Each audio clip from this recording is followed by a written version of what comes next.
Dito sa Taguig City, meron ditong kainan na hindi pa alam ng karamihan. Medyo taguto pero pag napuntahan nyo, siguradong babalik-balikan nyo. Dahil sa mga nagsasarapan nila mga pagkain at napakaganda ng ambience, nakitang-kita ang view ng mga nagtataasang mga building. At tanaw nga dito ang building ng Rockwell. Mas maganda pumunta dito pag palubog na ang araw. Perfect pang picture-picture kasama ang mga mahal mo sa buhay. Kaya kung taga-Taguig ka at naghahanap ka ng kainan na may overlooking view, samahan nyo ko sa video na to. Ito nga pala ang Ama Restaurant na located sa 27F Segundo, Phase 4, Apubay, Western Bicutan, Taguig City. Nasa Google Map lang sila para mas mabilis nyo silang mapuntahan. Pagkarating nga namin dito, aakalain mong bahay to, pero guys, restaurant to. Papasukin nyo lang pala to dire-diretso sa bandang kaliwa, makikita nyo dito yung kanilang elevator. Ang lupit no, meron silang elevator dito. Hindi na kayo papahirapan na maglakad sa hagdan. Dito kasi pipindot ka na lang tapos makakarating ka na sa pinakataas nila. Sakto nga pagkarating namin dito, palubog na yung araw. Grabe, ang ganda ng view at ng sunset dito. Perfect pang picture-picture, pang story sa Instagram. Nga pala guys, dito sa may taas nila, meron sila ditong alfresco dining area. Kapag dito kayo kakain, may una silang sineserve dito na potato chips. At sila nga pala yung mga chef dito sa may Ama Restaurant. Kapag ayaw nyo naman kumain dito sa may alfresco dining area nila, meron sila ditong room na naka-aircon at may TV pa. Nga pala guys, kung meron kayong selebrasyon tulad ng team building, birthday, kasal, binyag, o kahit ano pang okasyon,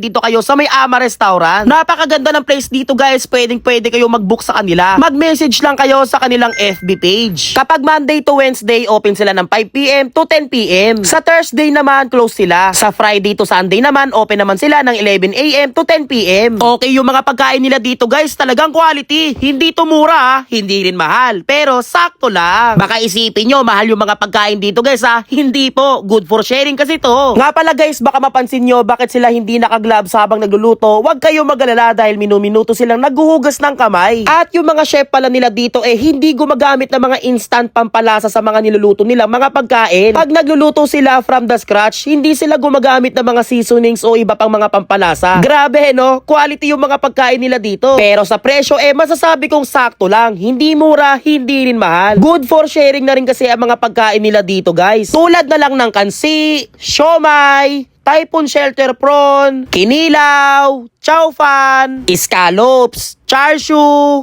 Grilled Lapu, Hot Pot Chicken at Wagyu. May taho pie at coconut French toast din sila. At may mga drinks at alcoholic drinks din sila dito. Iilan lang yan sa mga pwede mo pang matikman dito sa may Ama Restaurant. Ito nga pala ang kanilang menu at ito naman yung menu nila sa drinks. Kaya tara, kain na tayo. Eto guys, yung kanilang chow pan, tinan mo naman, talagang hindi tinipid sa sangkap. Yun Patay man. Good for 3 person na nga pala to. Yung mga shrimp show, shrimp. Grabe. Okay tong chow pan Tapos meron sila ditong kansi. Guys, baka isipin nyo, mahal yung mga nasa menu nila. Hindi po, dahil good for sharing po yun. Ito. Pwede sinasabi nila sir na hindi siya masyadong masabaw. Kasi may puso ng saging Meron ding bone marrow. Ito yung bone marrow yun Yan. Sarap ng bone marrow. May mga naman. Try naman natin itong kanilang Typhoon Shelter Prawn. Grabe, laki naman na ito man. First time pala ako makakatigim na ito.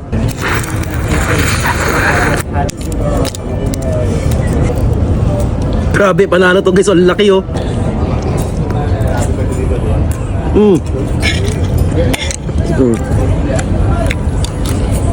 Solid ba? Solid man.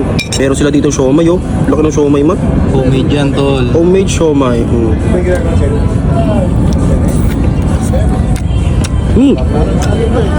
Sarap. Man, malaman-laman man. Sarap ng sauce. Meron din sila ditong kilawin Anong isda nga to? Tanige? Lambot man. Ito naman yung wagyu nila guys. Talagang quality to.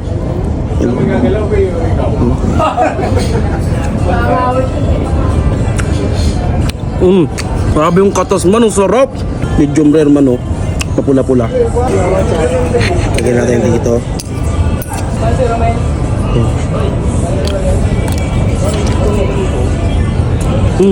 Guys, grabe, kapag pupunta kayo dito sa may Amas Restaurant, huwag niyo kalimutan tong kanilang Wagyu. Ito yung pambato ko, sigurado magugustuhan nyo to. Hindi ko muna to ubusin kasi ito yung sunod natin titikman. Scallops. Scallops. You know, ito yung scallops tostadas. Ito naman guys yung kanilang lapu-lapu.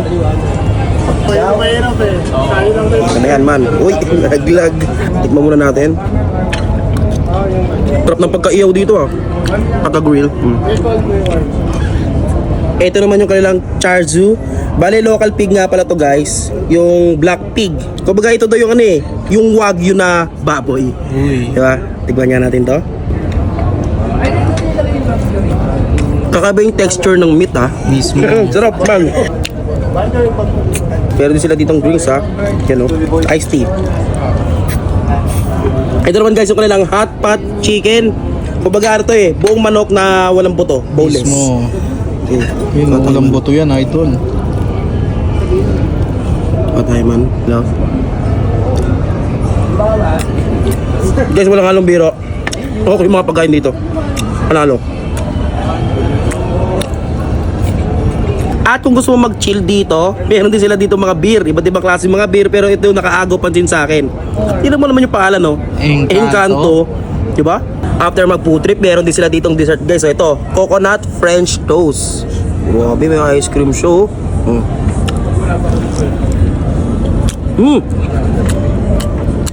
Sarap ng tinapay.